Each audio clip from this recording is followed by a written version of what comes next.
Ya pale tulipoishia jana.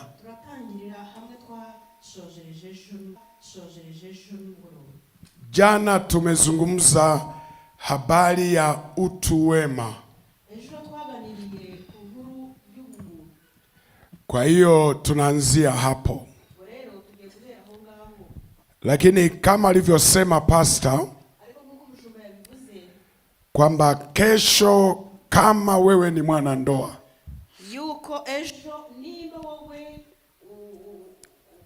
warashatse, jitahidi kumleta mwenzako kesho. Kuna vitu ambavyo nataka niwafundishe kesho vitakavyosaidia ndoa yenu kuwa imara. Unajua sasa hivi kila mwanandoa, urabizi muri iki gihe umuntu wese washatse anahisi kama alikosea. Aba yibaza yuko yayobye. Mwanaume anaona alikosea kubeba ako kamama. Umugabo akabona yuko yayobye kugira ngo atware uwo mumama. Lakini kamama nako kanasema nilikosea kuolewa na kababaka. Na mumama nako avuga ngo nanjye narayobye gushakana n'uyu mugabo. Kila mmoja analalamika na mwenzake. Buri muntu wese aba yitotombera mugenzi we. Sasa kesho nataka nikwambie kwamba hukukosea. Ejo rero nagira ngo nkubwire yuko nzakubwira ko utigeze wibeshya. Ila kuna tuvitu tudogo ariko hari utuntu duto ambato tunataka tuweze kurekebisha kesho. Utwo rero two tugira ngo ejo tuzashobore kudutunganya. Kwa sababu huyo unayesema ulikosea, kuko wangu wibwira yuko wayobye, kuna wenzako wanamtamani wangempata. Hari bagenzi bawe bamwifuza bakavuga ati yo tumubona. Unamkosea tu. Nyamuneka wowe uribwira ko wayobye.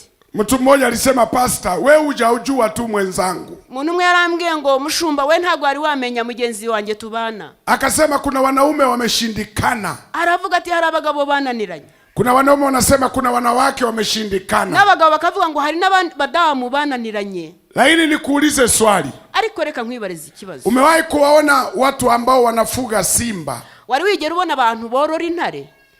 Wale ambao mnaangalia kwenye TV na nini, umewahi kuona kuna mtu anacheza na simba kabisa? Bamwe mujya mukunda kureba ku mateleviziyo, ni wari wabona umuntu akina n'intare? Alafu mpaka simba amemzoea, hajui kama huyu anayecheza naye ni nyama. Kugeza igihe intare yamumenyereye ntago imenya yuko wa muntu barimo gukina ni imboga yo kurya. Mpaka simba nasubiri huyu amuletee nyama, wakati hata yeye huyo mwenyewe ni nyama. Intare ikarindira yuko wa muntu ayizanira inyama kandi wa muntu nawe ubwe ni inyama. Lakini kwa sababu amekaa mpaka simba naona huyu rafiki yangu. Ariko kubera yuko mu buryo babanye na ya intare ijya yibwira yuko wa muntu ari inshuti yayo. Sasa kama watu wanaweza kufuga simba, noneho nimba abantu bashobora korora intare wakacheza naye bagakina nazo mpaka hawezi kuwadhuru, kugeza igihe intare itagira ikintu batwara, wewe huyo anakushindaje? Ese kuki uwo muntu wowe yakunanira? Huyo sio simba, ni binadamu. Uwo ntabwo ari intare, ni ikiremwa muntu. Sasa tungekuletea simba ungekaa naye kweli? None siyo tukuzanira intare wari gushobora kubana nayo? Kama huyo binadamu tu anakusumbua, nimba naye kubana n'uwo muntu. Kesho nataka nikupe mbinu ya kuishi na hicho kiumbe. Ejo rero nzagira ngo nkuha amabanga yo kubana n'icyo kiremwa. Kwa sababu duniani kila kitu kinaenda kwa mafundisho. Kuko kuri iyi si buri kintu cyose kigendana n'inyigisho.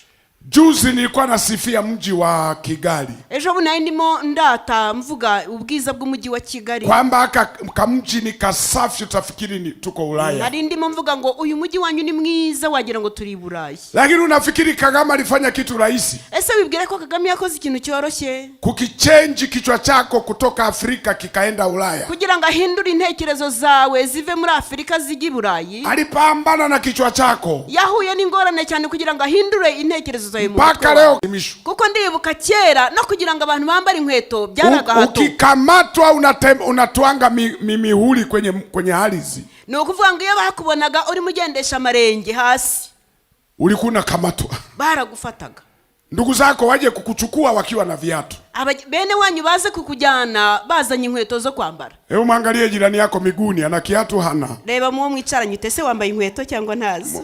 Hebu msalimie, mwambie hongera Kagame. Musuhuze mumbwire ngo felicitation Kagame. Mwambie hongera Kagame amefanya kazi. Uti felicitation nyamara Kagame yakoze Kwa hiyo mafundisho yana uwezo wa kubadili fikra. Rero inyigisho zifite ubushobozi bwo guhindura intekererezo. Mwanadamu ni kiumbe kinafundishika. Umwana w'umuntu ni ikiremwa gishobora kwigishwa kandi unaweza ukakibadilisha vile unavyotaka. Ushobora kugihindura uburyo ushaka. Kwa sababu akili inasubiri kulishwa. Kubera yuko ubwenge butegereje kugira ngo bugaburirwe. Kwao na mimi kesho nataka nilisha akili ya wanandoa. Nange rero ejo ndagira ngo ngaburire ubwenge bw'abashakanye. Utabadilika tu. Hazabaho impinduka rwose. Yani kuna vitu na vifanya kimakosa. No kuvuga ngo hari ibintu bimwe ujye ubikora mu buryo utazi. Lakini tukikufundisha, ariko nituguha inyigisho, utabadilika. Uzahinduka. Amen. Amen. Lakini bahati mbaya sana, ariko kubwiye mahirwe make, magari mabovu hayajipeleki garage. Imodoka zirwaye ntabwo zijyana mu igaraje. Ukiona gari limeenda lenyewe garage, nubona imodoka yijyanye ikajya mu igaraje, ujue sio bovu sana. Uzajya umenya yuko iyo modoka itarwaye cyane. Lakini magari mabovu mengi, ariko imodoka nyinshi zirwaye, yanabebwa, ziraterurwa, yanavutwa, zigakururwa. Kwa hiyo na wewe gari bovu lako kesho livute. Nawe rero imodoka yawe irwaye ejo uzayikurure, libebe, uzariterure. Kambembeleze mwenzako, mwambie na kulipia gari, utaenda. Henda mugenzi wawe mubwire ngo ndakwishyurira imodoka ariko ngwino tugende. Mwambie nitatumia gharama yoyote mpaka nikupeleke. Mubwire uti ndakora ibishoboka byose ku buryo tujyana. Kwa hiyo niletee kichwa cha mwenzako tukinyoshe. Nyamuneka ejo uzanzanira umutwe wa mugenzi wawe tuwushyire ku murongo. Kipigwe nyundo kikae sawa. Tuhondagura inyundo hanyuma ujye ku murongo mwiza. Amen. Amen. Kwa hiyo hayo ni wale wanandoa, tutaonana kesho. Abo rero ni babandi bashakanye tuzaba turi kumwe. Na tulisema na wale wachumba ambao tayari kama pastor alivyosema, twababwiye ko na babandi baba fiancé wazazi wenu wote wanajua, ababyeyi banyu barabizi, umelipa chochote huko, wagerageje kutanga ibintu bimwe iriya nyine. Lakini nyie ambao uchumba wenu ni kama wa kichawi, nyie hapana. Ariko mwebwe mugifite ubufiancé bumeze nk'ubw'abarozi ntago mwemerewe. Kwa sababu nyie wenyewe hamtaki utujulikane, mjulikane. Kuko mwebwe ubwanyu ntago murashaka kugira ngo menyekane. Muendelee na uchawi wenu. Mukomeze n'ubwo burozi bwanyu. Bwana Yesu asifiwe. Amen. Leo nataka tuendelee pale tulipokuwa tunaeleza umuhimu wa moyo ule wa utu. Uyu munsi ndagira ngo dukomeze ahejo twarimo tuvuga ubumuntu bwo mu mutima mindani mu muntu. Leo nijaribu kueleza hatari ya kuishi na mtu ambaye hana utu. Uyu munsi ndagira ngo mvuge ingorane yo kubana n'umuntu udafite ubumuntu muri we, ili ujue kwa nini tunasisitiza uwe na utu wema. Umenye kubera iki turimo gushimangira cyane kugira ngo ugire ubumuntu buzima. Kwa sababu kuna hatari kukaa na mtu ambaye hana utu ndani yake. Kubera yuko ni ikibazo gikomeye kubana n'umuntu udafite ubumuntu muri we. Madhara yake ni makubwa mno. Ingorane ze ni nini cyane.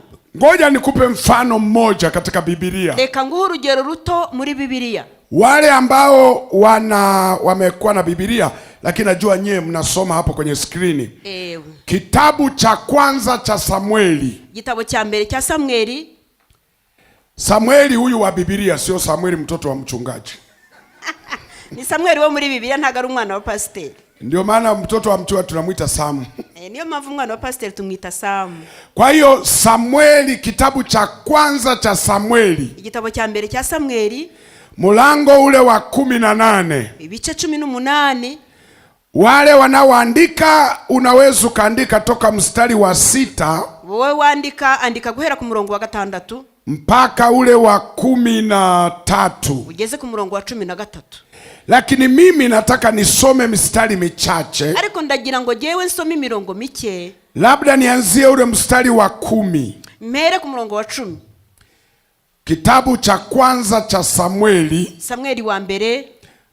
Mulango ule wa 18. Ibice 18. Mstari ule wa 10. Ku murongo wa 10. Alafu nitafika hapo mbele kidogo. Hanyuma ndaza kuigira imbere gatoya. Vijana wetu nafikiri wameshatowekea. Mnafanya vizuri. Nawezekana Jumatatu mkanywa soda. Imana ibahe umugisha, murakora neza. Kuwa mbere buriya muzanywa agafanta. Kwa hiyo Jumatatu mnikumbushe soda. Muzanyibutse kuwa mbere mbaha agafanta. Si mnajua baba yenu nawakumbuka sana Murabizi ko mbivuka cyane. Kwa hiyo Jumatatu mnikumbushe soda. Kuwa mbere muzamwibutse. Watu wa media. Mstari ule wa 10 anasema, ikawa siku ya pili yake roho mbaya kutoka kwa Mungu akamjilia Sauli kwa nguvu, naye akatabiri ndani ya nyumba. Basi Daudi alikuwa akipiga kinubi kwa mkono wake kama siku zote, naye Sauli alikuwa na mkuki mkononi mwake. Mara Sauli akautupa ule mkuki, maana alisema, nitampiga Daudi hata ukutani. Daudi akaepa, akatoka mbele yake mara mbili. Sauli akamwogopa Daudi kwa sababu Bwana alikuwa pamoja naye, ila amemwacha Sauli. Amen. Amen. Yule naye tusomea, hebu tusomee kwa Kiingereza cha Rwanda. Bukeye umwuka mubi uva ku Mana ahanga kuri Sauli cyane, asaragurikira mu kirambi cy'inzu ye. Dawidi aherako acuranga nk'uko asanzwe akora iminsi yose, kandi Sauli yari afite icumu mu ntoki. Sauli aherako atera icumu yibwira ko yahamya Dawidi rikamushita mu rusika. Dawidi yizibukira kabiri amuri imbere, nuko Sauli atinya Dawidi kuko Uwiteka yari kumwe nawe, kandi akaba atandukanye na Sauli. Amen. Amen. Bwana Yesu asifiwe. Amen. Hizi ni habari, nataka niwafundishe habari ya mtu aliyekosa utu wema. Ndagira ngo mbigishe inkuru y'umuntu watakaje cyangwa se wabuze ubumuntu muri we. Ni habari ya mfarume aliyekuwa wa kwanza kule Israeli. Ni inkuru y'umwami wabaye umwami wa mbere muri Israeli. Maana kabla ya Sauli walikuwa naongozwa na Mungu mwenyewe. Mbere yuko Sauli abe umuyobozi bayoborwaga n'Imana. Lakini mwisho wakasema, kwa nini tuongozwe na mtu ambaye hatumuoni? Na sisi tunataka tuwe na mfarume tunayemuona. Hanyuma mbere baravuga ngo kuki twayoborwa n'umuntu tutarimo kubona? Sasa Mungu akawapa Sauli. Hanyuma Imana ibaha Sauli. Unajua wana wa Israeli, urabizi abana ba Israeli, habari ya vita, inkuru y'intambara, wao vita ni kama chakula. Intambara kuri bo byari nk'ibiryo. Si mpaka sasa hivi wanapigana, si ndio? Murabizi kugeza ya magingo baracyarwana.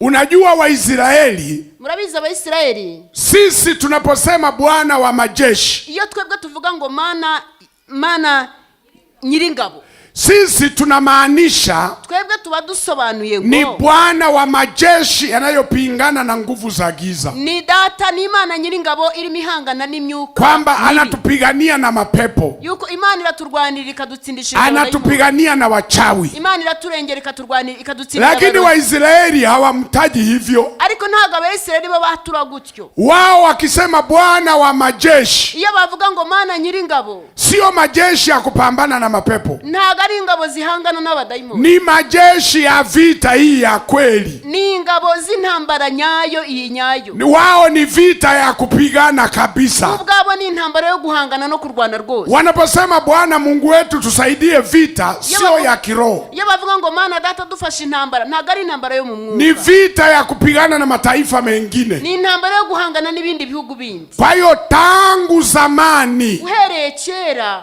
Israeli ni watu wa vita. Israeli ni abanyentambara. Nilikuwa nasikia mhubiri mmoja alikuwa anahubiri, na ndimo numva umuvuga butumwa umwe yigisha, akasema hiyo vita ina maana Yesu anakaribia kuja. bavuga ngo iyo ntambara ni ikigaragaza ko Yesu ari hafi kugaruka. Nikamwambia huwajui Waisraeli wewe. Ndamubwira ngo we ntabwo uza Abayisirayeli. Waisraeli maanza kupigana tangu agano la kale. Abayisirayeli batangiye kurwana uhereye isezerano rya kera. Mpaka sasa hivi wanapigana. Kugera ubu ngubu baracyarwana. Wao wasipopigana wanakosa amani. Iyo bo batarwanye nta mahoro bagira. Yani wanaweza kukuchokoza tu. Bashobora kugushotora. Kwa nini unatuangalia? Akavuga ko urimo kuturora. Tukupige au tukwache? Ese tugukubita cyangwa tukwihorere? Yani wao sio kwamba usifikiri vita zote hizo. Bubwabo ntuzibwire ko izo ntambara zose. Usifikiri wamechokozwa sana. Ntugira ngo baba bashotowe cyane. Yani wao mikono inawasha wasipopigana. Kuvuga ngo bo iyo batarwanye ibiganza byo biba birimo kubarya. Wanaweza kukutengenezea tu matatizo. Bashobora kugukorera ikibazo gikomeye. Wasema tumeona kile sio kiwanda cha silaha kile.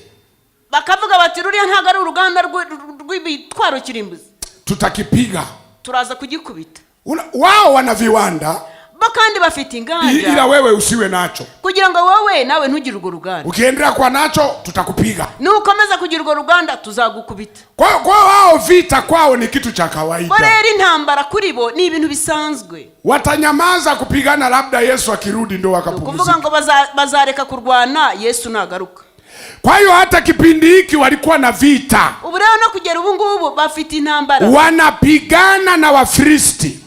Bararwana n'Abafilistia. Wako na jeshi. Hari ingabo. Sauli aliandaa jeshi kwenda kupigana. Sauli yateguye ingabo kugira ngo zijye kurwana. Bahati mbaya hawakujiandaa vizuri. Kuko amahirwe make ntago biteguye neza. Wakakutana na jeshi la Wafilisti lina nguvu kuliko wao. Bahura n'ingabo z'Abafilistia bafite imbaraga kubarenza. Na Wafilisti walikuwa na jamaa fulani lilikuwa linaitwa Goliati. Kandi Abafilistia bari bafite ikigabo runaka cyitwaga Goliati. Lilikuwa linawatishia. Cyarabakangaga cyane. Mpaka wakawa wanaogopa.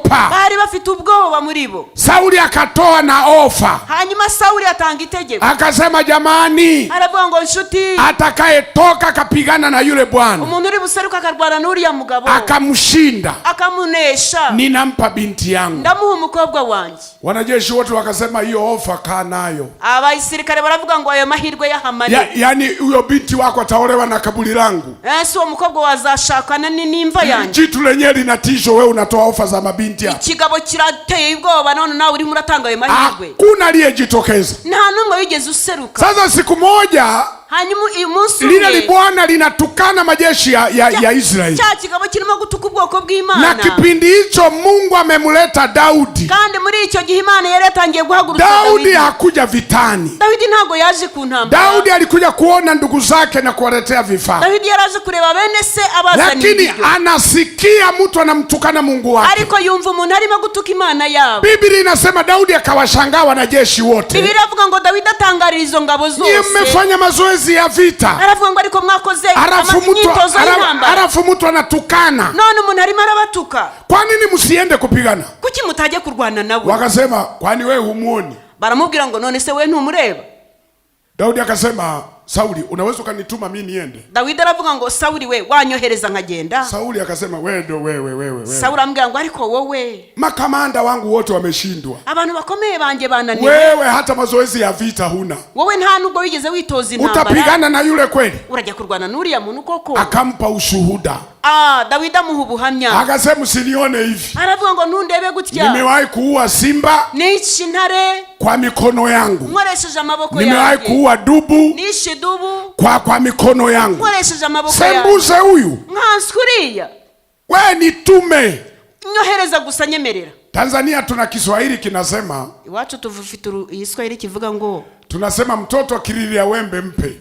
Haravuga ngo iyo umwana aririye urwembe rumuhe. Mpe, ikimukata atajifunza. Rumuhe ni rumutema ariga. Lakini najua aliyetunga hiki Kiswahili alikuwa hajaoa, hana mtoto. Ndabizi umuntu wagerageje guhimba uyu mugani muri iki Giswahili ntago yaraka. Uwezi baba mwenye mtoto useme eti unampa mtoto wembe ajikate. Umubyeyi ufite umwana ntago wakwemera yuko umwana wa urwembe. Huyu alikuwa hana watoto huyu. Uyu rero wakoze gutya yaratarabyara. Sasa na yeye Sauli akasema nenda wembe ukukate. Sauli nawe aravuga ngo ngaho genda urwembe rukukate. Lakini Daudi akasema mimi siendi na masilaha yenu haya. Ariko Daudi aravuga ngo nje ntago njyana intwaro zanyu. ninaenda kwa jina la Bwana wa majeshi. ndagenda mu izina rya Data wa twese. Huyu aliyenisaidia na simba, Imana yamfashije kandi huyu aliyelifanya niue dubu, Imana yatumye nica idubu, huyo hajafa, iyo Mana ntirapfa, yuko pamoja na mimi. iracyari kumwe nanjye. Yule mtu mimi namuua, uwo muntu ugengeye kumwica, sio kwa nguvu zangu, ntabwo ari imbaraga zanjye, isipokuwa kwa nguvu za Mungu ariko ni aliye juu. imbaraga z'Imana Data wa twese. Sasa Biblia inasema hanyuma Biblia ivuga ngo alienda na mawe 5 yajyanye amabuye 5 tena ya kuindia ndege, sio kandi kuindia ya watu, mabuye yo guhigisha utunyoni na manati. yari afite na manati nyine, topito. Hiyo topito. yari afite topito. Unajua ziko topito za aina mbili. Urabizi hari ubwoko bubiri bwa topito. Kuna zile za vijiti unapitisha jiwe katikati. Hari za zindi z'uduti tubiri ugacisha ibuye hagati. Kuna zile za kuviringisha alafu unazungusha alafu unaachia. Hari na za zindi zo kubanza ukazunguza hanyuma ukarekura. Sasa hizo za kuviringisha unaachia ni ngumu sana. Izo rero zo kuzunguza ukarekura ni zirakomeye. Zinahitaji uwe mtaalamu. Zikeneye kuba uri umuhanga. Kwa sababu jiwe linaweza kukurudia wewe. Kuko urebye nabi ibuye ryakugarukira. Lakini Daudi alienda. Ariko Dawidi yaragiye. Katika mawe 5. Muri ya mabuye 5. Ni jiwe moja tu lilifanya kazi. Ibuye rimwe gusa niryo ryakoze umurimo. Wakati anazungusha, mu gihe arimo kuzengurutsa, nafikiri Goliati alifikiri Daudi anacheza. Ndibaza ko Goliati yibwiye ko Dawidi arimo gukina. Kumbe anamulia timing. Nyamara arimo amupima neza. Alipopigwa jiwe, akubiswe ibuye, ameanguka chini, yikubita hasi. Yani makundi yote hayakuamini. Ya matsinda ye yose cyangwa zangabo ntago zabyemeye. Wafilisti hawaamini kama ni kweli. Abafilisti ntago bigeze bemera ko ari ukuri. Waisraeli hawaamini kama ni kweli. N'Abaisraeli ntago bigeze bemera ko ari ukuri. Wote walijua Goliati ametumia mbinu ili amdake Daudi. Bose bibwiye ko Goliati arimo gukoresha mayeri kugira ngo afate Daudi. Ni Daudi peke yake aliamini kilichofanyika. Ni Daudi wenyine niwe wemeye ikintu cyakoretse. Unajua kuna vitu Mungu anatufanyia. Urabizi hari ibintu Imana igidukorera. Majirani hawataamini. Abaturanyi bawe ntago babyemera. Ndugu zako hawataamini. Abavandimwe bawe ntago babyemera. Lakini Mungu atakaye kutendea, ariko Imana nibikora, yani wewe ndio utaamini kwamba kitu kitafanyika. wowe ubwawe ni wowe uzemera ko hari ikintu cyakoretse. Nataka nikwambie uko muujiza kwa ajili yako. Ndagira ngo nkubwire ngo hari igitangaza ku buzima bwawe. ambao Mungu ataufanya. Iki Imana izakora. Ambao watu wamekukatia tamaa. Abantu bamaze gucika intege kuri wowe. Unajua kuna watu wanafikiri huyu binti hataolewa, atakufa bila kuolewa. Urabizi hari abantu bajya vuga ngo uyu mukobwa ntago azashaka. Wanasema huyu kijana atakufa bila kuolewa. Bakavuga ngo uyu muhungu ntago azigera ashaka. Wanaamini huyu kijana atakufa bila kujenga nyumba. Bakavuga ngo uyu musore ntabwo azubaka inzu. Wanaamini kwamba wewe hautaendelea kimaendeleo. Bakizera yuko utazigera utera imbere mu buzima bwawe. Lakini waambie mkononi mwangu niko na jiwe. Ariko uzabajya ubabwira ngo mu kuboko kwanjye mfite ibuye. Niko na jiwe lenye kuangusha umasikini. Mfite ibuye rizakubita hasi ubukene. Niko na jiwe lenye kuangusha laana na mikosi. Mfite ibuye rizakubita hasi niko na jiwe linaitwa Yesu Kristo. Mfite ibuye ryitwa Yesu Kristo. Niko na jiwe linaitwa Roho Mtakatifu. Mfite ibuye ryitwa Mwuka Wera. Ambalo litanisaidia kutoka kwenye mateso haya. Iryo buye rizamfasha kugira ngo mve muri ibyo bibazo.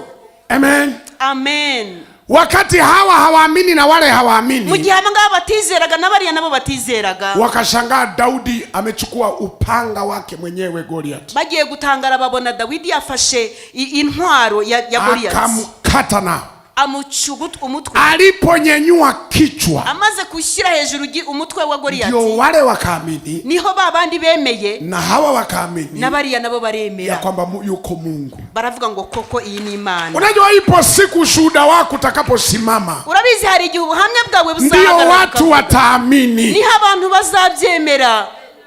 Siku moja nilikuwa nawaambia familia yangu, umunsi umwe ndimo mbwira umuryango wanjye, wakati najenga nyumba, ndimo kubaka inzu, nikasema tuweke nafasi ya kuingiza magari. Ndababwira ngo reka dutegura ahantu tujye twinjiza imodoka. Mke wangu alicheka, umugore wanjye yarasetse, akaungana na watoto wake wakacheka, afatanya n'abana be nabo baraseka. Wanasema wewe, baravuga ngo wowe ununue gari, wewe wagura imodoka, hata baisikeli huna, nta nakagari ugira ko kugendera, ila wewe kwa kweli unatania.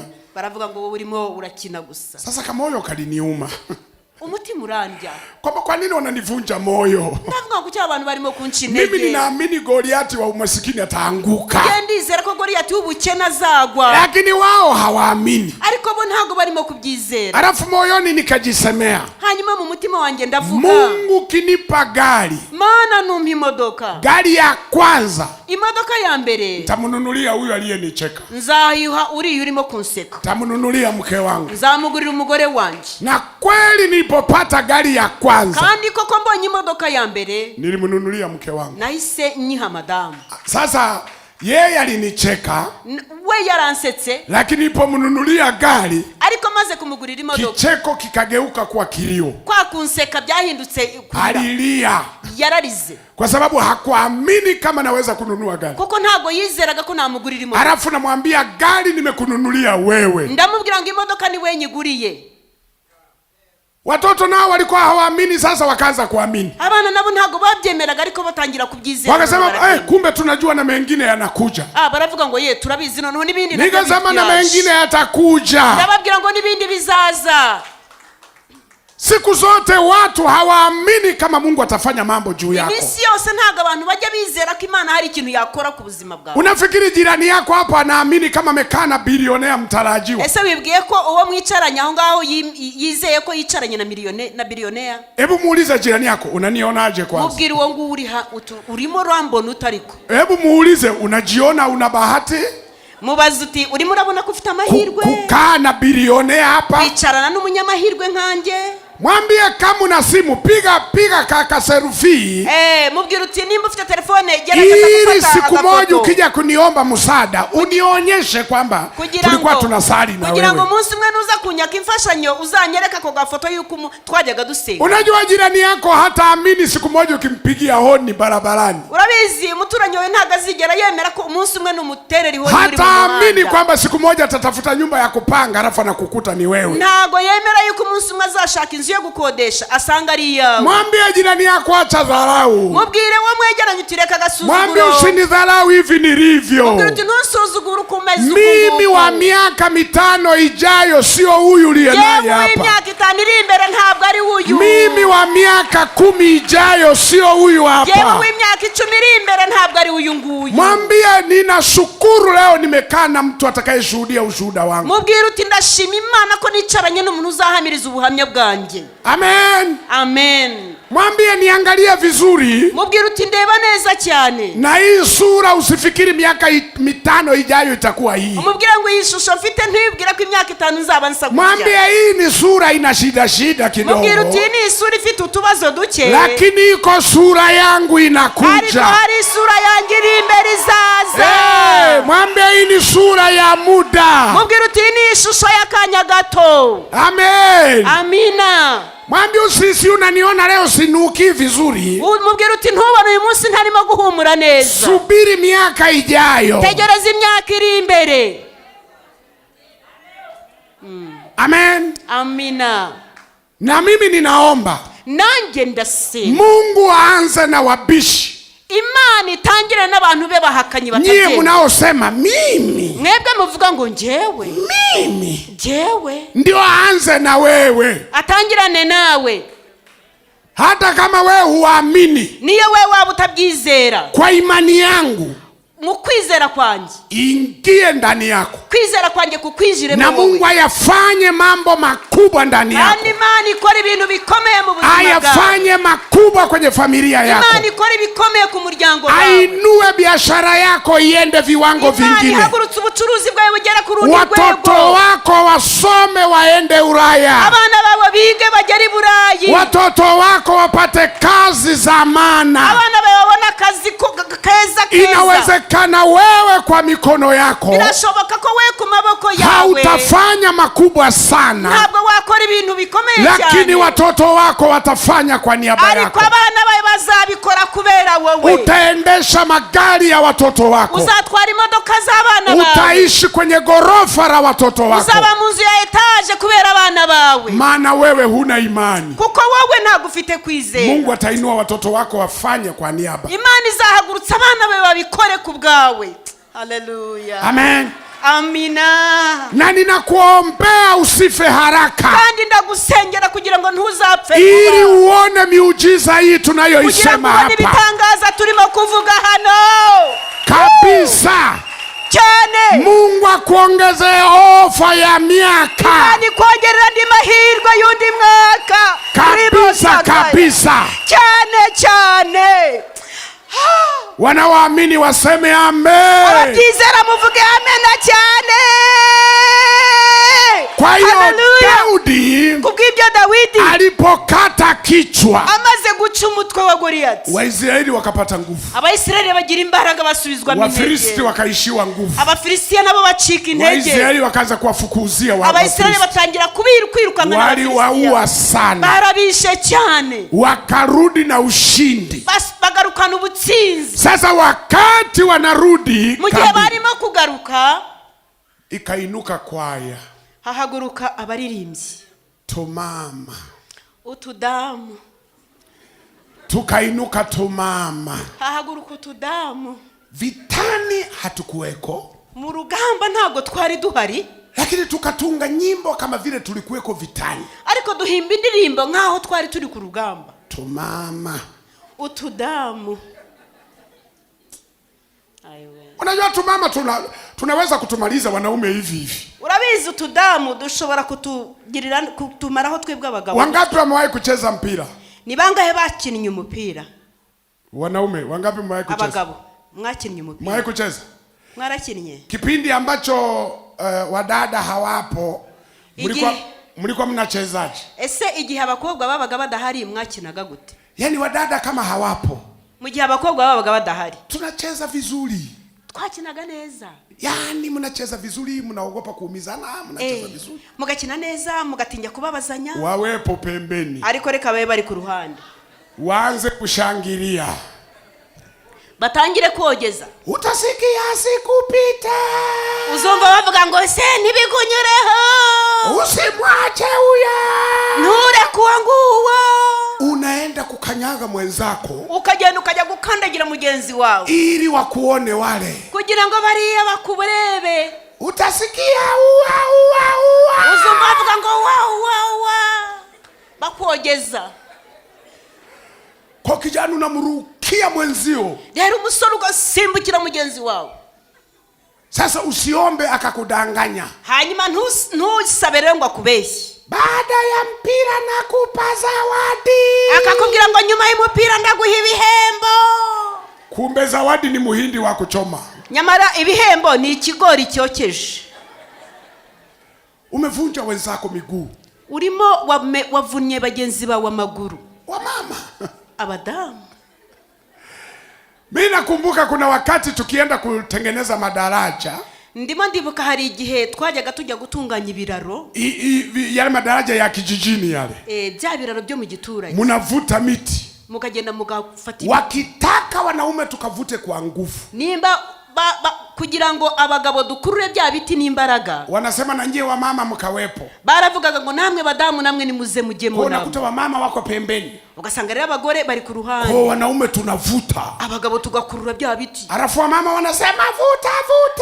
Abagore bakavuga ngo nimukomeze mukurure. Kwa hiyo hapo ndo unavuta unawaangalia. Aho rero nyine ugakurura cya giti cyane. Kuna mtu anategea tunamuona.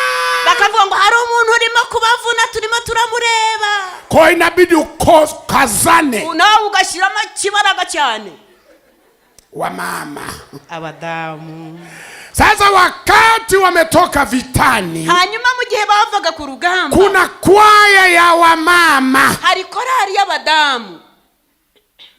Sijui hawa wa mama walipata wapi hizi nyimbo. Ntago nzi aba bagore bakuyeho izi ndirimbo. Sikia nyimbo waliokuwa naimba. Umva indirimbo baririmbaga. Huo mstari wa mlango ule wa 18. Aho nyine kuri uwo murongo wa 18. Mstari kuanzia ule wa 7. Ibice 18 guhera ku murongo wa 7. Mlango wa 18 mstari ule wa 7. 18 umurongo wa 7. Sikia wimbo wa mama. Umva indirimbo y'abadamu. Biblia inasema na wale wanawake wakaitikia wakicheza wakasema. Biblia ivuga ngo naba abadamu ngo barikiriza ngo babyina. Sauli ameua elfu zake. Bavuga ngo Sauli yishe inzovu. Lakini Daudi 10,000. Ariko Dawidi we ni inzovu 10,000. Ibihumbi 10 by'inzovu. Hivi tuseme ukweli. Reka tuvugishe ukuri. Wamama. Abadamu. Daudi aliua watu wangapi? Dawidi yishe abantu bangahe? Moja. Goliath. Hapa wanasemaje? Aha baravuga ngo iki? 10,000 zake. Ibihumbi 10. Kwanza niwaulize wamama, mlikuweko? Reka mbaza abagore, ese mwari muhari? Mlikuweko vitani? Ese mwari muri ku rugamba? Mlishuhudia wakati Daudi anaua hao watu 10,000? Ese mwara mufite igihamya yuko Dawidi yishe ibyo bihumbi 10? Daudi akakasirika na ni Sauli akakasirika. Sauli ararakara. Yaani mimi huyu ameua mmoja, sisi na jeshi tukaua wengi. Halafu sifa zote wamempa Daudi. Baravuga ngo ariko twebwe twishe benshi, ariko hanyuma we yishe umwe. None ibyubahiro byose barimo barabihereza Daudi. Akasema sasa kama sifa wamempa Daudi. Aravuga ngo none se nimba icyubahiro bagihaye Dawidi, hivi hata ufalme si watampa hawa? None se n'ubwami ntibazabumuha abangaba? Wenyewe hawana habari. Abo ngabo bo ntacyo byari bibabwiye baba. Wanacheza tu bari bababyina gusa bamusingiza. Wamama. Babyeyi. Sasa Sauli akakasirika. Hanyuma Sauli agibwamo n'uburakararara. Kwa sababu ndani yake kulikuwa hakuna utu. Kubera ko mu mutima wa Sauli nta bumuntu bwari burimo. Kwa sababu angekuwa na utu ndani yake. Kuko yaza kugira umuntu muri we. Kwani Daudi alikuwa anapigana kwa ajili ya nani? None se Dawidi yarwanaga kubera nde? Si Daudi alipigana kutetea ufalme wa Sauli. Dawidi ntiyarwanaga kugira ngo avugire arengane ubwoko bwa Sauli. Na dunia yote walijua Sauli ndiye kashinda vita. Kandi si yose yamenye neza ko Sauli watsinze urugamba. Hakuna ambaye alikuwa anamsifia Daudi. Dunia ilimsifia Sauli ndio mwenye utawala. Nta muntu wigeze uha icyubahiro Dawidi, ahubwo bagihaga Sauli kuko Sauli niwe wari umwami. Mimi niko hapa. Ngewe ndi hano. Nahubiri. Ndimo ndavuga ubutumwa. Hata nihubiri moto wake. Niyo navuga ubutumwa muri rukaka. Sifa ni za pastor. Ibyubahiro byose ni by'umushumba. Ndio mwenye kanisa.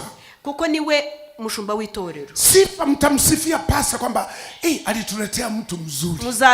Muzarata pastor mvuga ngo yatuzaniye umuntu mwiza. Ametufundisha. Yaratwigishije. Pastor wetu abarikiwe. Mushumba wacu Imana muhumugisha. Sasa nianze kuhubiri vizuri afu pastor nakasirika. None se ntangire kubwiriza neza hanyuma mushumba arakare? Anakasirika nini? Ararakazwa n'iki? Mimi siondoki na kanisa. Nge ntago ndi bujyana urusengero. Nyie mukiishi maisha matakatifu ni kwa faida yake. Mwebwe nimubaho ubuzima bwejejwe ni inyungu ze. Mukiishi maisha ya kuishi neno la Mungu ni kwa faida yake. Mwebwe nimubaho mu buzima bwo kubaha ijambo ry'Imana ni inyungu ze. Maana mukitoa zaka kwa uaminifu, nimutanga amaturo n'ibya 10 hazitakuja Tanzania. Ntago zigera biza Tanzania. Ni za kwake. Nivye. Mukihudhuria ibada kwa uaminifu, nimuza mu materaniro ku bwinshi, yeye ndiye anafaidika na nyie. Inyungu zose nize kubera mwebwe. Mimi kazi yangu hapa, ngewe akazi kanje hano ni kurusha jiwe, kuua Goliati. Kugira ngo nice Goliati. Akisha kufa, hanyuma napfa, ushindi ni wa kanisa. Ubutsinzi n'ubwitorero. Amen. Amina. Hata kijana yeyote kiinuka hapa, niyo hahaguruka umusore runaka hano. Kuna vijana wangu hapa wanaimba vizuri sana. Hari abasore hano baririmba neza cyane. Wanaimba sana. Bararirimba cyane. Pako nasema tungekuwa tunasajili kama wachezaji wa timu. Ukavuga uti yabaga twatangaga inshingano wenda kuba kina. Ningechukua vijana angalau niende nao. Nanjye nari guterura aba basore nibura nkanabajyana.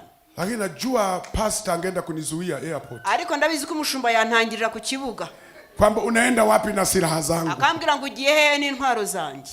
Kwa hiyo wanaimba vizuri kweli. Rero bararirimba neza cyane. Lakini sifa sio za kwao. Ariko ibyubahiro ntago ari ibyabo. Sifa ni za kanisa. Umva icyubahiro cyose ni cy'itorero. Kwa hiyo hakuna haja kuwachukia. Nta mpamvu rero yo kubanga. Hatuwezi kwanza kuwaonea wivu. Nta nubwo twatangira kubagirira ishyari. Sisi kazi yetu ni kuwaombea waende juu zaidi. Twebwe inshingano zacu ni ukubasengera maana sifa ni kwa kanisa. Kuko icyubahiro cyose ni cy'itorero. Unajua kuna watu wanaamua kuhamia hii kanisa. Urabizi hari abantu bahitamo kuza hano muri rusengero. Sio kwa sababu wamehubiriwa neno. Ntago ariko bababwirijwe ijambo. Sio kwa sababu wamefundishwa. Nta nubwo babigishijwe. Kwa uimbaji wa vijana hawa. Kubera babaririmbyi. Mtu anasema, "Hey, umuntu akavuga ngo yewe, hii ndio kanisa sasa." Iri niryo torero koko. Wanaimba paka nywele zinafanya hivi. Bararirimba kugeza imisatsi itangiye kubyina. Wanaimba paka unasahau madeni. Bararirimba kwibagirwa n'amadeni ufite. Unasahau kwamba hata hujalipa kodi. Ukibagirwa yuko wari wanishyura n'inzu utarishyura. Nitakuwa nakuja kusali hapo. Ukavuga uti nzajya nza gutera. Kwa wanajiunga na kanisa. Ubwo rero wahita uza mu itorero. Kwa hiyo wanapoimba vizuri ni faida yetu sisi. Rero iyo baririmbye neza ni inyungu zacu twebwe. Sauli alipaswa kuwa na moyo. Sauli byamusabaga kugira ngo agire kwamba ushindi wa Daudi kwa Goliati kugira ngo intsinzi ya Daudi kuri Goliati sio kwa ajili yake, ntabwo ari kubera we, ni kwa ajili ya taifa letu, ni kubera igihugu cyacu. Angesema jamani, tumbebe Daudi juu kwa juu. Yavuga ati duterere Daudi tumushyira mu birere. Angesema jamani, tumwandalie sherehe. Yavuga ati tumutegurire ibirori. Angesema jamani, ametusaidia. Yari kuvuga ati bagenzi yadutabaye. Angeungana naye. Yari kwifatanya nawe. Sasa yeye ndo anatafuta mkuki. Hanyuma arahindukira ashaka icumu. Asa kwa sababu wamemsifia. Aravuga ati kuko bamwogeje, bora ni muue. Naba nuko namwica. Akarusha mkuki. Ahita ateri muteri icumu. Fikiria unamuua mtu aliyekusaidia vita. Ibaze kwica umuntu wagufashije ku rugamba. Mtu aliyekufanya ushinde vita. Umuntu watumye utsinda intambara. Huyo ndiye unamrushia mkuki. Uwo niwe ubanguriye ukuboko mutera icumu. Na kwa sababu Bwana alikuwa pamoja na Daudi. Kubera ko Imana yari kumwe na Daudi. Daudi akakwepa ule mkuki, kitu ambacho si cha kawaida. Daudi arahunga arakwepa rya cumu ntiyigeze rimufata. Ule mkuki ukachoma ukuta. Icumu riragenda rifata igikuta. Mkuki wa kwanza, icumu rya mbere, Biblia inasema mara 2. Biblia ivuga ngo inshuro ya kabiri. Mwisho Daudi akakimbia. Hanyuma yaho Daudi arahunga. Sauli akaendelea kumuwinda. Sauli akomeza kumuhiga. Alimuwinda, anataka kumuua Daudi. Aramushakisha kugira ngo amwice yice Daudi. Siku moja, umunsi umwe, Daudi ameingia ndani ya pango. Daudi yaragiye mu buvumo. Sauli hakujua kama Daudi yuko ndani. Sauli ntabwo yamenye ko Daudi yihisha mu buvumo. Akakaa hapo na wanajeshi wake. Sauli yicara aho ngaho n'ingabo ze. Mungu akampiga pawa, wakarara usingizi. Imana imukubita ubuhumyi, arasinzira. Alafu Daudi akatoka. Daudi arasohoka. Wale wanajeshi ambao walikuwa namlinda Daudi, zangabo zarindaga Daudi, wakasema, baravuga ngo, Bwana wetu, databuja, kamanda wetu, muyobozi wacu, Mungu amemweka huyo adui yetu chini yetu. Imana yaduhaye umwanzi wacu, yamushyize mu biganza, vichwa vyao, reka tubakureho imitwe yao. Daudi akasema, pamoja na uovu wanaonifanyia, Daudi aravuga ngo hamwe n'ubugizi bwa nabi bangirira, siwezi kuweka upanga juu yake. Ntago namukozaho umuhoro. Moyo wa ajabu wa Daudi, umutima utangaje wa Daudi. Unajua Tanzania tuna Kiswahili kinasema, urabizi wacu tugira ururimi ruvuga ngo, adui unayemuweza usimsumbue Mungu. Aravuga ngo umwanzi ushobora ntuzigere urushya Imana, malizana naye. Uzajya umurangiza nyine. Lakini Daudi hakufanya hivyo. Ariko ntago Daudi yakoze gutyo. Akasema pamoja na madhambi yake, aravuga ngo hamwe n'ibyaha bye, lakini ni Mungu amemweka kwenye utawala. Ariko Imana niyo yamuhaye kugira ngo ninamheshimu pamoja na madhaifu yake. Ndamwubaha hamwe n'intege nke ze. Wale watu wakasema, wewe unasemaje wewe? Abandi baramubwira ngo ari kuri Mungu amemweka hapa, Imana yamushize, amemulaza usingizi, yatumye asinzira ili wewe umalize, kugira ngo umusozi umurangize. Daudi akasema, sitafanya hivyo. Daudi aravuga ngo ntago nabikora, ila nataka nimuonyeshe wema wangu. Ariko nagira ngo mwereke ineza yanjye, nataka nimuonyeshe utu, ndagira ngo mwereke ubumuntu, utu wema, ubumuntu buzima ulio ndani yangu, buni muri njyewe. Nataka nimuonyeshe, ndagira ngo mbimwereke. Unajua, ngoja nikwambie lugha ngumu kidogo. Reka nkubwire ururimi rukomeye cyane. Hatutendi wema kwa sababu ya sheria. Ntago dukora neza kubw'amategeko. Tunatenda wema kwa sababu ndio ulio ndani yetu. Dukora neza kuko ibi ineza iba muri twebwe. Kile kilicho ndani yetu ikintu cyose kiturimo ndicho kinachotulazimisha tukitende, nicyo kidusunikira kugira ngo tubikore. Ukiona mtu amekutendea wema, nubona umuntu akugiriye neza, hayakutendea wema kwa sababu amejitahidi, ntabwo yakugiriye neza kuko yakoze ibishoboka, ila wema uko ndani yake, ahubwo ineza imurimo, ndio unaolazimisha afanye kwa sababu uko ndani. nibyo bimusunikira kugira ngo abikore kuko Biblia inasema, Biblia iravuga ngo kimjaacho mtu icyuzuye umuntu ndicho kimtokacho. nicyo kimusohokamo. Amen. Yewe. Ndio maana usiseme nimetukana matusi kwa bahati mbaya. Ntuzavuge ngo natukanye kubera impanuka. Yalikuwemo, byari bikurimo, yako umo ndani, birimo nyinaho. Usiseme yani yule binti alinitia majaribuni. Ntuzavuge ngo wa mukobwa yangishyize mu kigeragezo, ko nikajikuta tu nimeanguka naye, nisanga naguye mu cyaha nawe. Ulikuwa malaya kabla ya kuonana naye, nubundi wari indaya mbere yuko mubonana n'uwo. Huyo binti amewajaribu wengi na hawajaanguka naye. Uwo mukobwa yagerageje benshi kandi ntago bari bagwa mu cyaha nawe. Kwa nini wewe umeanguka naye? Kuki wewe waguye mu cyaha nawe? Ulikuwa malaya, wari indaya. Kuna mama wanasema usinione hivi nafanya umalaya, sipendi. Abagore bajya bavuga ngo ntubone nkora uburaya ntago mbikunda. Ni kwa sababu mume wangu hanisaidii. Ni ukubera ko umugabo wanjye ntacyo amariye. Haninunuli nguo, ntago ngurira imyambaro, hanipi pesa za matumizi, ntago ampa amafaranga yo gukoresha. Sasa ndio nimempata huyu ananisaidia. None nabonye uyu nguyu arimo aramfasha, ndio nikaamua. Nahisemo. Ulikuwa malaya, wari indaya. Kwa sababu kuna wamama wana maisha magumu, mbona hawajafanya? Kandi none se ko hari abagore bafite ubuzima bukomeye ko batagwa muri ibyo byaha? Kwa sababu wanasema hivi, kuko bavuga gutya, ili tujue wewe ni mtakatifu, kugira ngo tumenye ko wowe uri umutagatifu. Nitawaambia vizuri Jumapili. Ku cyumweru uzabibabwira neza. Ili tujue wewe ni mtakatifu, kugira ngo tumenye neza ko wowe uri umwere, pita kwenye vipimo vya utakatifu. Cha mu bipimo byo gukiranuka. Arafu ushinde. Hanyuma utsinde. Uwezi kusema mimi ni mwaminifu. Ntago wavuga ngo ngende umwizerwa. Tunakujuaje ni mwaminifu? Ese kuzi gute kuri umwizerwa? Shika hera za watu, fata neza amafaranga y'abantu, arafu zifike salama, hanyuma uyageze aho ndio tutasema ni mwaminifu. Hano uzavuga ngo uri umwizerwa. Juzi mwezi uliopita nilikuwa nahubiri mahali, hambere hanga ukwezi kwashize nari ndahantu, nikasema ili tujue wewe ni mnyenyekevu, ndavuga ngo kugira ngo tumenye ko wewe witonda, pata hera, bona amafaranga, tuone unyenyekevu wako, tubone guca bugufi kwawe. Nikasema ndavuga ngo kuna watu tunawaita wanyenyekevu, hari abantu tubona yuko bitonda baca bugufi, sio wanyenyekevu, nyamara burya ntago bitonda, hawana hera, ahubwo nta mafaranga bafite. Sasa kama huna hera, kiburi unakitoa wapi? None se nimba nta mafaranga ufite kuki ubwo bwibone unawategemea watu tunawaomba urareba abantu kasabiriza alafu nasema mimi ni mnyenyekevu, hanyuma ukavuga ngo njyewe nca bugufi. Umasikini umekunyenyekeza, n'ubukene bwatumye uca bugufi. Shika hera kwanza, fata amafaranga mbere y'igihe, pata cheo kikubwa, hanyuma ugere Imana ikuzamura ugere ku rwego, pamoja na hicho cheo, hamwe nuko kuzamurwa uwe mnyenyekevu, hanyuma tubone kuca bugufi. Hapo ndio tunauona unyenyekevu. Hano tuzabona guca bugufi kwawe. Amen. Amen. We mama unasema mimi namheshimu mume wangu, namheshimu. Madamu uravuga ngo njye nubaha umugabo wanjye ndamwubaha. Huna hera, nta mafaranga ufite.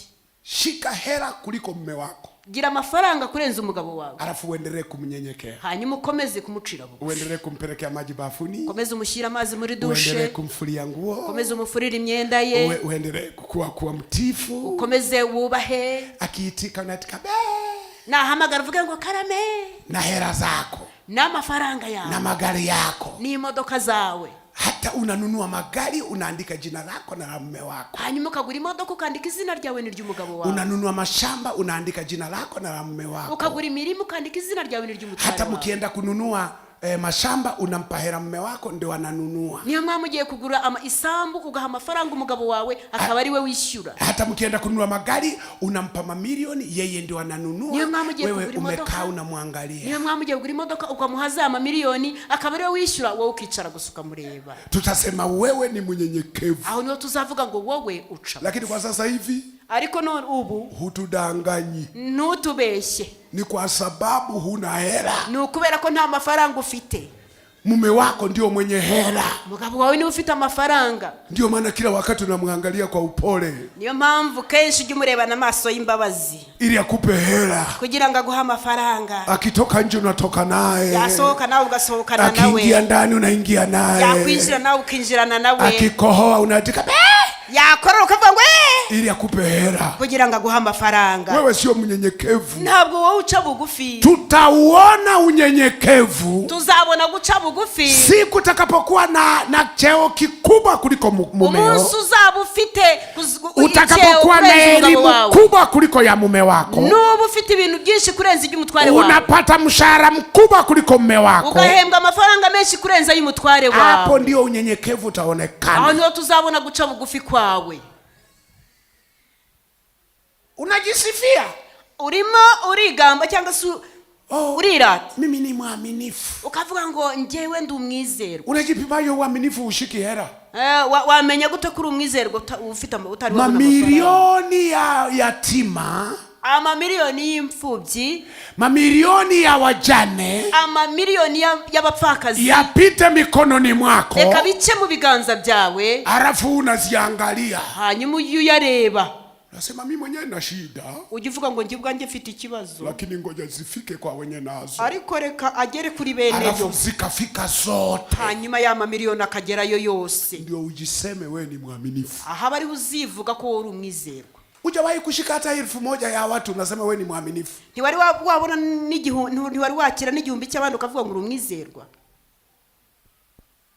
Kwa hiyo tunatenda wema. Kubw'ibyo dukora neza. Kwa sababu wema uko ndani yetu. Kuko ineza iri muri twebwe. Daudi alikuwa na uwezo wa kuua. Dawidi yari afite ubushobozi bwo kwica. Lakini alimuonyesha wema. Ariko yamweretse ineza. Muulize jirani yako. Bwira uwo mwegeranye. Ungekuwa wewe. Esi yaba wowe. Yani adui yako amelala yuko hapo. Umwanzi wawe araryamye na unajua lengo lake ni kukuua wewe. Kandi urabizi ko intego ye ari ukukwica. Utamusamehe? Ese wamubabarira? Au utalipa kisasi? Cyangwa uzihimura uzamwihimuraho? Au utasema asante Yesu? Cyangwa uzavuga ngo urakoze mwana? Utaanza na maombi. Uzatangira n'amasengesho. Ulisema waravuze maadui zetu abanzi bacu utawaweka chini ya nyayo zetu. Uzabashira munsi y'ibirenge byacu. Na kushukuru umeweka huyu. Ndagushima kuri huyu. Nakata kwa jina lako. Ndamuchimbuye mu izina ryawe. Angalia jirani yako mwambie mbinguni. Reba mwegera mbwira ngo mu ijuru. Hatuingii kirahisi. Ntago dupfa kwinjiramo gusa gutyo. Ni lazima moyo wako. Ni ngombwa ku mutima wawe. Nafsi yako. N'ubwenge bwawe na kamere yawe. Uviteketeze. Ubanze ubyice. Yule aliyekunyima mchango wa harusi. Wa wundi wanze kugutwerera, wakwimye intwererano y'ubukwe. Wewe unamchangia. Wowe ujye umutwerera. Yule ambaye alikuwa akupi rifuti ya magari. Wa wundi utarigeze uguha rifti ngo gutware mu modoka. Alipofirisika. Amaze gukena. Na wewe ukapata. Hanyuma nawe Imana irakwibukira guha imodoka. Unamgongea mlango. Uzajya ugenda umukomangire. Utaenda kanisani. Ujye umubwira ngo Yesu urajya gusenga. Kuna nafasi humu. Mfitemo umwanya. Huyo ndio Mungu. Iyo niyo Mana. Amen. Amen. Yani yule aliyekusema vibaya. Wa wundi wakuvuze nabi. Arafakiwa na shida. Hanyuma najya mu kibazo. Unamsaidia. Ujye umufasha. Wema ulio ndani yako. Ubuntu bukurimo. Uonekane wakati wa matatizo. Ujye bugaragarira abantu mu gihe cy'ibibazo. Kwa watu ambao ku bantu walikufanyia vibaya. Ku bantu baguhemukiye. Ni ngumu. Birakomeye ntago byoroshye. Fikiria Yesu amepigwa, alafu anafika msalabani, anasema Baba uwasamehe. tekereza Yesu yarakubiswe ariko ageze ku musaraba aravuga ngo data ubababarire. Sio kitu rahisi. Ntago ari ibintu byoroshye. Unakumbuka siku moja Yesu ameenda huko kwa Wasamaria? Uribuka igihe kimwe Yesu yagiye ku Basamariya, alafu hawakumpokea vizuri, hanyuma ntago bamwakiriye neza.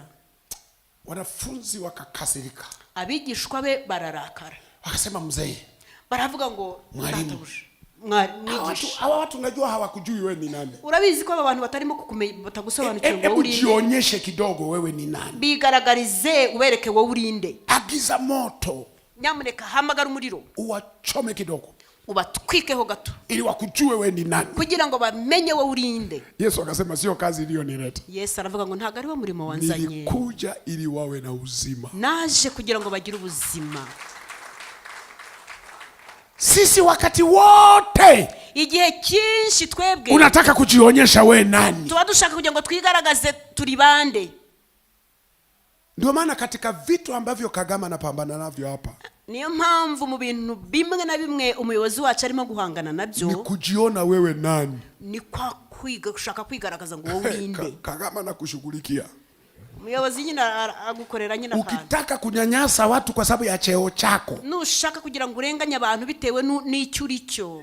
Ndio maana katika Afrika, niyo mpamvu muri Afrika, hii ndio nchi pekee, iki ni cyo gihugu cyonyine ambayo ni ngumu kujua mpagani na Mkristo, gikomeye kugira ngo usobanukirwe umukristo n'umupagani.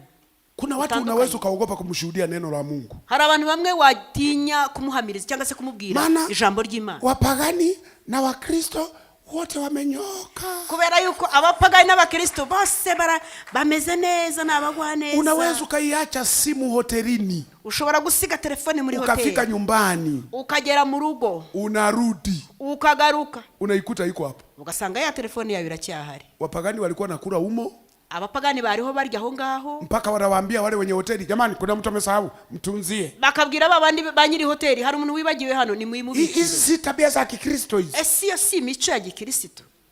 Nenda kwenye nchi zingine sijazitaja, ya mu bindi bihugu ntashatse kuvuga. Tukienda kunawa, niye waba ugiye gukaraba, unarudi kwenye meza simu haipo, ukagaruka ku meza usanga ya telefone yagiye. Lakini hii ni nchi ambayo, ariko kino gihugu, yani hata askari ni waaminifu. Mu byukuri ni igihugu cyiza ku buryo n'abasirikare n'abameze neza. Askari anasimama hapo, umusirikare arahagarara aho ngaho nyine mpaka muda wake wa kazi utakapoisha, kugeza igihe ya masaha ye y'akazi ari burangirire. Anaongoza magari kwa uaminifu, harimo arayobora imodoka mu buryo bwo kwizerwa. Uwezi kumuona askari hapa anasema naomba kitu kidogo, naomba kitu kidogo. Nago wabona umusirikare avuga ngo mpakantu gato mpakantu. Anajua nina mshahara wangu, arabizi neza ko afite umushahara. Kazi yake ni akazi ke ni ugukora inshingano ze, ni gutyo. Lakini nchi zingine, ariko ibindi bihugu sijazitaja, ntago mbivuze, watu wasija akaza uri tusema. Abantu nibatangiye kuvuga ngo watuvugaga. Nimetaja nchi yoyote hapa? Hari igihugu nigeze mvuga? Nenda sasa kwenye hizo nchi ambazo sijataja. None uzaje muri ibyo bihugu ntakubwiye. Akisimamisha hivi, iyo agize gutya gusa gahagarika imodoka, atachukua hapo, arakujyana hariya. Haya nendeni sasa. Hanyuma kubwire ngo none igende. Anawasimamisha hawa, akongera agahagarika naba, atachukua hapo, akababwira agafata utuntu. Haya nendeni sasa. Akabwo ni namwe ni mwigendere. Anakutafutia makosa, akagushaka impamvu. Anasema wewe hujachana nywele wewe. Akavuga ati wowe nta nimisatsi yawe nta gishokoje. Kuendesha gari kunatakiwa uwe smart. Kugira ngo twari imodoka bigusaba kuba ufite isuku. Leta kidogo. Gira ikintu mpa. Sasa unauliza sasa si uniachera nikanunue cha kuchania. None ukamuga ngo se wandetse ukandikira amafaranga ajya kugura usokozo. Lakini Rwanda, ariko hano mu Rwanda, Rwanda wapagani wanatafutwa. Hano mu Rwanda abapagani barashakishwa. Inabidi ukae karibu na baa, ukiona wanaingia kunywa, huyu mpagani huyu. Bigusaba kugira ngo wicare hafi y'akabari, nubona agiye mu kabari uvuge ngo buryo uyu muntu ntago arakizwa. Amen. Ndio. Yego. Unajua nikisema hivi, wako mitandaoni wananitukana kweli. Urabizi iyo ndimo kuvuga gutya, hariya ku nkoranyambaga, ku mbuga nkoranyambaga barimo barantuka. Na wewe unawasifia sifia. Bakambwira ngo nawe urabogeza ukabashimagiza. Mimi siwezi kusifia ujinga. Nge ntago nashimagiza ibigori cyangwa ngo ndati ubucucu. Mimi mnanijua. Ngewe uranzi. Mimi ni mzee wa Nyundo. Ngewe ndi umusaza w'Akanyundo. Hapa Kigali pangekuwa hovyo ningewaambia ukweli. Hani Kigali yo haza kuba hadakwiriye nari kubabwiza ukuri. Lakini mimi siwezi, moyo wangu unanisema, unanisuta, unaniambia we. Ari kumutima wanjye urambwira ngo wowe. Amen. Wema Ubuntu ulio ndani yetu ineza lazima tuuonyeshe kwa watu. Ni ngombwa ko abantu bugaragarira abantu. Kwa hiyo usiwe na kisingizio. Rero ntukigere ugira urwitwazo. Unajua hapa nimeshindwa kufanya hivi. Kwa sababu alinifanyia hivi. Kubera ko yangiriye atya. No. Oya. Hatafanye vibaya kiasi gani. Niyo yagukorera ibintu bibi bingana gute. Kilichoko ndani yako, ariko ikintu kikurimo ndicho kitatoka. Ni nacyo kizagusohoka. Kwa hiyo ukiona unamjibu mke wako vibaya, rero nubona usubiza umugore wawe nabi, unamjibu mume wako vibaya, unasubiza umutware wawe nabi, unawajibu watoto vibaya, ukabwira n'aba bana bawe, usiseme wamenikasirisha. Ntuzavuge ngo bandakaje. Haya maneno yametengenezwa saa ngapi mpaka umeyafiatu? None se ayo magambo yateguwe ryari ku buryo yasohora ukabibabwira? Yalikuwemo. Byari bikurimo. Yalikuwa natafuta kutoka. Ahubwo byashakaga kugira ngo bibone ukuntu bisohoka. Amen. Amen. Unanisikia nachokisema? Urimo uranyumva icyo ndimo Daudi kuvuga? akakata vazi.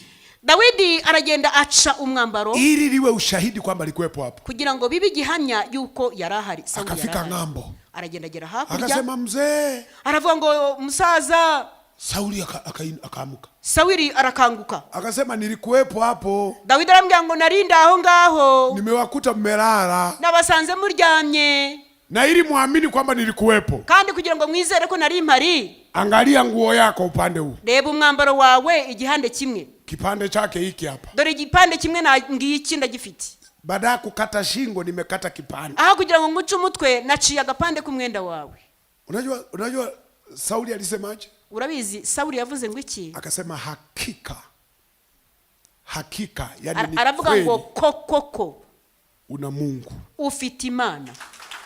Akasema una roho ya Mungu. Arambwira ngo koko ufite umwuka w'Imana. Biblia mistari mingine inasema, Biblia iyindi mirongo ivuga ngo, kwa mfano ukisoma ule mstari wa 15 kwenye ule mlango wa 18 mstari wa 15, yisomye cya gice cya 18 ku murongo wa 15, Sauli anasema, Sauli aravuga ngo, Sauli alipoona ya kwamba yani Daudi alitenda kwa busara sana, Sauli abonye yuko Dawidi yakoranye ubwenge cyane, alimuogopa. Yahise amutinya. Kwani alimuogopa? Kubera iki yamutinya? Alimuona Mungu ndani ya Daudi. Yabonye Imana muri Dawidi. Hebu muulize jirani yako, bwira uwo mwegeranye, hivi nimekaa na wewe muda mrefu, mubwire ariko twicaranye nawe umwanya munini, unaiona busara ndani yangu? Ese urimo urabona ubu unamuona Mungu ndani yangu? Ese urimo urambona Imana muri au ni miongoni mwa watu nao waombea kwamba Mungu okoa hiki kiumbe hiki? Cyangwa ndi mu mubare w'abantu usengera uri musengera uvuga ngo Mana kiza kino kiremwa muntu? Unajua kuna watu tunaishi nao kanisani, urabizi hari abantu tubana nabo mu itorero, lakini kiukweli, ariko mu byukuri, ngoja nikwambie, reka nkubwire, tunakuombea, turagusengera. Hata neno likihubiriwa, niyi jambo ryavugwa, kuna wakati tunajaribiwa, hari igihe tugeragezwa, tunakusukumia wewe, tukarigusunikira wowe, tunasema ili sijui kama litamsaidia, tukavuga ngo iri jambo sinzi ko rimugirira akamaro. Unajua kuna watu yani mpaka unajiuliza, hari abantu kugeza hari ubwo wibaza hivi neno linatua au yeye yuko tu hapa kama shabiki? Ukavuga ngo ariko si jambo ry'Imana riramugeraho cyangwa uyu muntu arahanga gusa, maana hatuoni wema wa Mungu ndani yako, kuko ntabwo turi kubona ubumuntu bw'Imana muri wowe. Ni mtu wa visasi wakati wote, uri umuntu w'ibibazo igihe cyose, ni mtu wa kulipa mabaya wakati wote, uri umuntu ukora ibintu bibi igihe cyose, yani wakati wote unawaombea watu mabaya, igihe cyose usengera abagenzi bawe bibi. Na kuombea watu mabaya ni roho ya kimasikini, kandi gusengera abantu nabi ni umwuka w'ubukene. Mtu mmoja alipita kwenye nyumba ya mtu amejenga nyumba vizuri, umuntu umwe yigeze guca ku nzu y'umuntu yubatse inzu nziza, kwa sababu ya moyo mbaya ulio ndani yake, kubera umutima mubi wari umurimo, akaiangalia nyumba, arayitegereza ya nzu, akasema lakini hata wakiishi nyumba nzuri, aravuga ngo niyo mwaba muri iyi nzu nziza watakufa, muzapfa. Sasa nyumba yao imekuletea shida gani wewe? None ukibaza iyi nzu ko ari iyabo uyagutwaye iki inzu? Mimi nikamwambia, ngewe ndamubwira kila mmoja atakufa, buri muntu wese azapfa. Lakini tuulizane swali, ariko reka tubazanye iki, hawa watakufa wakitokea nyumba nzuri, aba ngaba bazapfa bavuye mu nzu nziza, wewe utakufa ukitokea wapi? wowe uzapfa uvuye hehe? Nikamwambia kuna kifo, alafu kifo mara mbili. Ndabwa ngo hari urupfu hanyuma hakaba n'urupfu inshuro ebyiri. Kuna watu wanakufa mara moja tu. Hari abantu bajya bapfa rimwe. Lakini kuna watu tutakufa mara mbili. Hari n'abandi tuzapfa inshuro ebyiri. Yaani ulikufa ukiwa hai, wapfuye uri muzima, alafu nakufa tena. hanyuma ukongera ugapfa. Hai. Haleluya. Amen. Roho mbaya tu. Umutima mubi gusa. Yaani mtu anapita na gari zuri, umuntu akagucaho baada ya kusema Mungu uliyempa huyu, kugira ngo uvuge ngo Mana wahaye uyu muntu unikumbuke na mimi, nanjye unyibuke. Unasema unaendesha gari zuri, ukavuga ngo uratwara imodoka nziza, lakini huenda huna Yesu. Wenda birashoboka ko nta Yesu ukurimo. Unaombea akienda huko lianguke, ugasenga ukavuga ngo nagenda akagera imbere imodoka yikora impanuka, alafu likianguka none se nikora impanuka ndio litakuwa la kwako sasa. None se nizahinduka imodoka yawe? Yaani kuna wakati shetani anakamata moyo wako, hari igihe umwanzi ajya afata umutima wawe, unaonea wivu mafanikio ya watu, ukagirira ishyari amahirwe y'abandi. Hey, kuoa ameoa lakini mke mfupi, ukavuga ngo yarashatse ariko yashatse umugore mugufi. Aliyekwambia mimi napenda warefu nani? Ninde akubwiye ko yakundaga abagore barebare? Kama mimi mrefu nipate mfupi? Ngiye nimba ni muremure ngomba gushaka umugufi. Nasikia haraka naponiangalia hivi kamuke kangu. Mba numva nishimye akagore kanyo kaneba gatya. Wewe unajisikiaje mke wako ndio mrefu ndo anakuangalia anasema nini? None se wewe wakuyumva ko umugore wawe ari muremure wewe uri mugufi akajya kureba gutya. Lakini wako pia wanaume wafupi wanataka awe anamwangalia mke wake hivi. Hari abagabo bagufiya bifuza kujya bareba abagore babo gutya. Anamwambia hata kama wewe ni mrefu. Akambwira ati niyo ntacyo nibwo uri muremure. Wewe ni mke wangu tu. Ariko uri umugore wanjye. Usiingilie maisha ya watu. Ntukayinjire mu buzima bw'abantu. Yaani moyo mbaya unakutesa kwenye maisha ya watu. Umutima mubi uri murakurusha mu buzima. Ambayo hata hayakusaidii. Mu buryo ku buryo nta nicyo byanakumarira. Unasikia mtoto wa jirani amefaulu, ukumva umwana w'umuturanyi yarahiriwe, baada ya kushukuru Mungu, kugira ngo ushimire Imana, unasema anaweza kafaulu, ukavuga ngo ashobora guhirwa akakosa kazi cyangwa akazabura n'akazi. Unajua kinachokutoka ni nini? Urabizi ni iki kikuvamo? Kile kilichoko ndani yako. Ni cya kindi kiri muri wowe. Wema uliokuwa ndani ya Daudi, ubuntu bw'Imana bwari muri Dawidi, aliuonyesha mbele ya adui yake. Bwaragaragaye bugaragaje imbere y'umwanzi we. Amen. Hebu jitahidi wema wako kuuonyesha hata mbele ya watu waliokukasirisha. Kora ibishoboka byose kugira ngo ineza yawe igaragarire imbere y'abanzi bawe. Kuna mwanaume mmoja alimtukana mke wake. Hari umugabo umwe yatutse umugore we. Anasema wewe umekaa hapa nyumbani kama goalkeeper. Arambwira ngo wowe uri hano mu rugo nk'umutahi wa undi ufata umupira umunyezamu. Mke wake akasema ise. Umugore arambwira ngo yewe we. Akasema mume wangu na akili sana. Arambwira ngo mutware wanjye ufite ubwenge cyane. Mimi ni goalkeeper jewe ndi umunyezamu. Akasema una akili wewe. Avuga ngo uri umunyabwenge wewe. Una akili ya kuzaliwa. Ufite ubwenge bw'akavukire. Kwa sababu hakuna timu duniani inachukua ubingwa bila kipa. Kuko nta timu muri iyi si yagira ubutsinzi idafite umutahira umunyezamu. Na ulichagua kipa ambaye hatafungwa ovyo. Kandi watoranije ikipe cyangwa se umunyezamu utazigera utsindwa. Mume wangu ninakuahidi, ndagusezeranya mutware wanjye, hafungwi mtu hapa. Nta muntu uzigera ufungwa hano. Ulichagua kipa bora. Wahisemo umunyezamu mwiza. Familia yetu iko salama. Umuryango wacu uratekanye. Ila nauliza swali. Ariko ndakubaza ikibazo. Wewe unacheza namba ngapi? Ese wowe ukina iyihe numero?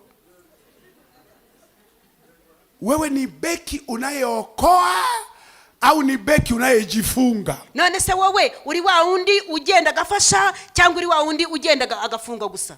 Akamwambia mume wangu, aramubwira ngo mugabo wanje, ukiona umezidiwa na mpira huko, nubona hariya byakuremereye nyine umupira byakuremereye, rudisha kwa kipa tuanze upya mashambulizi. Uzajya ugarura hano ku munyezamu kugira ngo dutangire bundi bushya. Ukipata mshahara, nuhembwa, rudisha kwa kipa tupange matumizi. Uzajya ugarura ku munyezamu. Ukiuza viwanja na ng'ombe na mifugo, nucuruza nugurisha masambu n'inka n'ibindi, leta hela kwa kipa tupange mashambulizi. Kana amafaranga ku munyezamu kugira ngo dutegure neza. Usipeleke mashambulizi kwa maraya.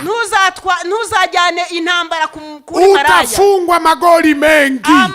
Ibitego bizagutsinda. Usiniangushe kipa wako. Ntuzigere utuma nchiki intege umunyezamu wawe. Jifunze kubadilisha mabaya kuwa mema. Iga guhindura ibibi kugira ngo bihindure ibyiza. Usikae tu wakati wote kutafakari mabaya. Ntukicara utekereza ibintu bibi igihe cyose. Wema ulio ndani yako, ubumuntu bukurimo, ukuongoze kukupa hekima ya kuongea. Bijye bikuyobora kugira ngo ugire ubwenge ku bandi. Kuna wakati mume wako atakasirika, hari igihe umugabo wawe yarakara agatomboka nyine akavuga gutyo, unaenda unamkumbatia, ukagenda ukamuhobera, mwambie Mungu alinipa wewe, umubwira uti Imana yampaye wowe. Yani ningeolewa na mwanaume mwingine, yonza gushakwa n'undi mugabo, maana mimi kichwa changu kibofu, kuko umutwe wanje ufite ibibazo, kichwa changu hakiko sawa, ntago umutwe wanje umeze neza. Akakireta kwako, hanyuma Imana irabireba ihita ikizana igwawe. Nivumilie mume wangu, mutware wanje nyihanganira, ukamuha kavizi.